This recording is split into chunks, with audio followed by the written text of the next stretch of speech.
रही बात खेसारी की, उस लड़के ने बहुत मेहनत की, लोगों का प्यार भी उसे बहुत मिला। उसका चुनाव गलत होगा ये तो मेरी कल्पना के बाहर है। दिनेश जी सुलझे हुए इंसान हैं, व्यक्तिगत रूप से मैं उन्हें जानता हूँ। ऐसे शब्दों का वो इस्तेमाल करेंगे, इसकी कल्पना भी मैंने नहीं की थी। लेकिन मैं ये आज उनकी कई सारी बातों को सुन के ये कह सकता हूँ कि वो कहीं न कहीं अपने ऊपर के नेतृत्व को प्रभावित करने के लिए ऐसे शब्दों का इस्तेमाल करते हैं। जब वो राजनीति में नहीं आए थे, तो क्या जिस जिस प्रोफ़ेशन में थे, एक्टर थे वो, तो क्या उनको हर धर्म और जाति के लोगों ने नहीं देख के स्टार बनाया होगा? इसका मतलब है कि कहीं न कहीं आप अपने आप को ऊपर के नेतृत्व में साबित करना चाहते हैं कि जो ऊपर का नेतृत्व सोचता है, आप उसके सबसे बड़े सिपाही हैं। खेसारी के साथ आपको नज़र आता होगा, लेकिन मैं सच्चाई और जो होना चाहिए, मैं उसके साथ हमेशा रहता हूँ। चाहे वो रवि किशन हो, पवन सिंह हो, दिनेश लाल हो, ये सब हमारे बच्चे हैं, हमारे छोटे भाई हैं। उसी तरीके से खेसारी भी है। लेकिन खेसारी ने जो ये कहा, जिसको लेके धर्म किसी भी आज धर्म के साथ-साथ क्या अस्पताल ज़रूरी नहीं है?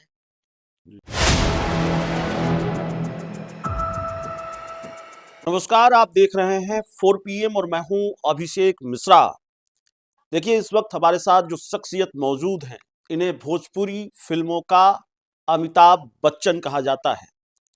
भोजपुरी के बहुत उम्दा कलाकार और हिंदी फिल्म में भी काम किया और राजनीति से भी रिश्ता है। कांग्रेस के दिग्गज नेता, स्टार प्रचारक कुणाल सर इस वक्त हमारे साथ हैं। तो सर, सबसे पहले एक बार फिर वक्त देने के लिए आपका शुक्रिया। और चुनाव से पहले आपसे बात हुई थी, चुनाव के बाद अब पहली बार आपसे बातचीत हो रही है। तो आएंगे, कांग्रेस पर भी आएंगे, चुनाव पर भी आएंगे, लेकिन आपकी इंडस्ट्री से जुड़े हुए सवालों पर पहले आते हैं। जी। आपके जो बड़े अजीज कलाकार हैं, आपके छोटे भाई, आपने बड़ा स्नेह दिया, उनकी कहानी भी चुनाव के पहले आपने बताई, खेसारी लाल यादव चुनाव हार जाते हैं छपरा से। दुख हुआ, क्या उम्मीद थी छपरा को लेकर? पहले तो आप तमाम 4 पीएम के दर्शकों को आपका अपना कुणाल नमस्कार करता है। देखिए, जिस तरीके का चुनाव का माहौल था, जी। ये नतीजा होगा इसकी कल्पना हमने नहीं की थी। जी। हमने क्या, बहुत लोगों ने नहीं की थी और ज़्यादातर लोगों ने नहीं की थी। जी। कहीं न कहीं चुनाव आयोग निष्पक्ष नहीं था। सरकार की कुछ नीतियाँ जो चुनाव के समय नहीं होना चाहिए, वो हुआ जिसका लाभ मिला। चूँकि पिछले 11-12 वर्षों से हर इंसान रोज़ी-रोटी के तकलीफ़ में है जी। और इसलिए उसको तत्कालिक जो भी लाभ मिलता है, वो उसकी ओर आकर्षित हो जाता है और ये नतीजा इस बात को साबित करता है। जी। रही बात खेसारी की, उस लड़के ने बहुत मेहनत की, लोगों का प्यार भी उसे बहुत मिला। उसका चुनाव गलत होगा ये तो मेरी कल्पना के बाहर है, लेकिन जो रिज़ल्ट है उसको मानना होगा, हार गया। लेकिन उस लड़के ने हिम्मत नहीं हारी है। जी। वो अगर ये सोच के कि मुझे अपने क्षेत्र के लोगों के लिए कुछ करना है, तो वो निश्चित करेगा और वो उसमें लगा रहेगा। ठीक है, दाल-रोटी के लिए वो जिस प्रोफ़ेशन में है, वहाँ वो जाएगा, लेकिन वो अपने गाँव घर को, अपने लोगों को नहीं छोड़ने वाला लड़का है। थोड़ा विवादों में भी रहे, राम मंदिर को लेकर टिप्पणी की, उसके बाद उनको निरहुआ, जो दिनेश लाल यादव निरहुआ हैं, बीजेपी के नेता हैं, उन्होंने उनको यदमुल्ला कहा। तो ये आपकी इंडस्ट्री के दो लोग आपस में भिड़े हुए थे या कई लोग आपस में भिड़े हुए थे चुनाव के दौरान? देखिए, दिनेश जी सुलझे हुए इंसान हैं, व्यक्तिगत रूप से मैं उन्हें जानता हूँ। ऐसे शब्दों का वो इस्तेमाल करेंगे, इसकी कल्पना भी मैंने नहीं की थी। लेकिन मैं ये आज उनकी कई सारी बातों को सुन के ये कह सकता हूँ कि वो कहीं न कहीं अपने ऊपर के नेतृत्व को प्रभावित करने के लिए ऐसे शब्दों का इस्तेमाल करते हैं। जब वो राजनीति में नहीं आए थे, तो क्या जिस जिस प्रोफ़ेशन में थे, एक्टर थे वो, तो क्या उनको हर धर्म और जाति के लोगों ने नहीं देख के स्टार बनाया होगा? उस वक़्त तो ऐसी भाषा उनकी थी नहीं। या जिस फ़िल्मों में वो काम करते थे, और हमारी फ़िल्म इंडस्ट्री की विशेषता ये है कि हम वहाँ जाति और धर्म जैसी कोई चीज़ को नहीं पाते हैं, उस पे यकीन भी नहीं करते हैं। तो अगर दिनेश जी जब उस समय फ़िल्मों में काम कर रहे थे, तो क्या उस दौर में मुल्ला या और किसी जाति और धर्म के लोग सहायक रूप में या यूनिट में काम नहीं कर रहे थे? तब तो ऐसे शब्द नहीं निकलते थे। इसका मतलब है कि कहीं न कहीं आप अपने आप को ऊपर के नेतृत्व में साबित करना चाहते हैं कि जो ऊपर का नेतृत्व सोचता है, आप उसके सबसे बड़े सिपाही हैं। इस तरीके से और इसी वजह से आप ऐसे शब्दों का इस्तेमाल करते हैं। देखिए सियासत को लेकर, राजनीति को लेकर या राजनीति की वजह से आपकी जो इंडस्ट्री है, जिस इंडस्ट्री के आप महानायक कहे जाते हैं, वो दो गुटों में बटी हुई नजर आती है। एक तरफ रवि किशन, दिनेश लाल यादव निरहुआ, मनोज तिवारी, पवन सिंह नजर आते हैं। दूसरी तरफ कहीं ना कहीं अलग थलग नजर आते हैं खेसारी लाल यादव, और आप भी धारा के विपरीत चलते हुए दिखाई देते हैं। आप न पवन सिंह, न रवि किशन, न निरहुआ के साथ खड़े हैं, बल्कि आप मजबूती से चुनाव के पहले भी और अभी आपकी बातों से लग रहा है आप खेसारी लाल यादव के साथ खड़े हैं। क्या वजह है आप भी अकेले पड़े खेसारी लाल यादव का साथ दे रहे हैं?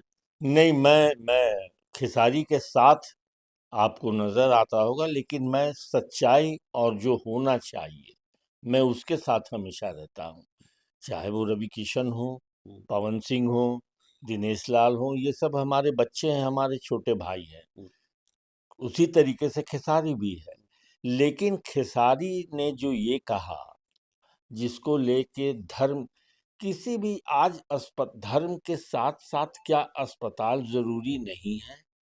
जी, ये भी तो ज़रूरी है। पूजा-पाठ के साथ क्या हमें नौकरी नहीं करनी पड़ेगी? हम्म, वो भी करनी पड़ेगी।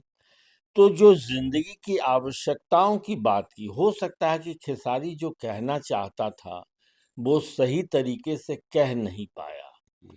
चूँकि शिक्षा उसकी बहुत अच्छी नहीं है, ये मैं जानता हूँ और दुनिया जानती है। नहीं, ये गलती तो रवि किशन भी कर चुके हैं। शमशान घाट के उद्घाटन में उन्होंने क्या कहा मैं था, तो बाद में अब तक वो सफाई देते हैं। मैं तो यही कह रहा हूँ कि वो तो मान लीजिए खेसारी की शिक्षा पूर्ण नहीं है, इसलिए कई बार जो अभिव्यक्ति वो करना चाहता है वो ढंग से नहीं प्रस्तुत कर पाता जी, है। लेकिन अगर दिनेश जी हैं या रवि किशन जी हैं, ये लोग तो शिक्षित लोग हैं, कम से कम उनको तो ऐसे शब्दों का इस्तेमाल नहीं करना चाहिए। मैं जो कहना चाहता हूँ वो ये, मैं किसी के साथ या किसी के खिलाफ की बात नहीं कर रहा हूँ। मैं ये कह रहा हूँ, और आप एक कलाकार हैं, आपको हर धर्म, हर जाति के लोगों ने प्यार दिया तभी आपकी पहचान बनी है। तो एक पहले आप अगर इंसान बनेंगे, तो ही आप अच्छे कलाकार बनेंगे, और एक कलाकार को सब लोगों का प्यार मिलना चाहिए। क्या मोहम्मद रफ़ी साहब चाहे जिस धर्म से हों, उनके भजनों को लोग नहीं सुनते थे? जी, तो जहाँ कला है, जहाँ आप कलाकार हैं, वहाँ जाति धर्म नहीं। इसलिए मैंने कहा ना कि वो लोग जिस पार्टी में, अब उनकी बातों से ऐसा लगता है कि वो खेसारी से इसलिए नाराज़ थे कि वो बीजेपी के बजाय दूसरी पार्टी से क्यों लड़ रहा था। जी, अब ये तो कोई ऐसे शब्दों के इस्तेमाल करने का बहाना नहीं होना चाहिए। जी, जिस पार्टी की नीतियों में, जिस विचारधारा में मेरा विश्वास होगा, मैं उस पार्टी के लिए काम करूँगा। अब आप ही देखिए, मैं ही अपने बड़े भाई, मैं जब चुनाव लड़ा 2014 में, तो मैं ही अपने बड़े भाई शत्रुघ्न सिन्हा जी के खिलाफ लड़ा। वो उस पार्टी से लड़ रहे थे, उनकी विचारधारा उस पार्टी के लिए थी। मैं जब जिस पार्टी के विचारधारा को लेके चुनाव लड़ा, तो हम दोनों लेकिन हम व्यक्तिगत आक्षेप एक दूसरे पे कभी नहीं लगाए। उनका प्यार कभी कम नहीं हुआ, मेरा सम्मान उनके लिए कभी कम नहीं हुआ। तो आखिर ऐसे भी तो उदाहरण हैं राजनीति में ना।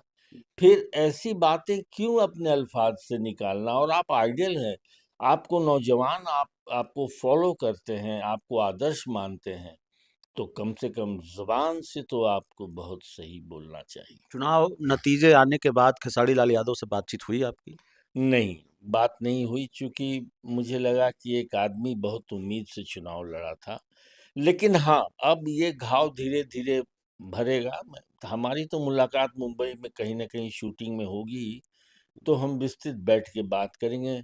नहीं तो फिर क्या होता है कि जो चुनाव मैं भी हारा हूँ चुनाव, तो उस वक़्त ऐसा लगता है कि चूँकि मैं हार गया हूँ, इसलिए लोग सहानुभूति जता रहे हैं। एक सिपाही कभी किसी सहानुभूति के भरोसे नहीं जीता है, इसलिए मैंने उसको फ़ोन नहीं किया। मैं मिलूँगा, उससे बात करूँगा।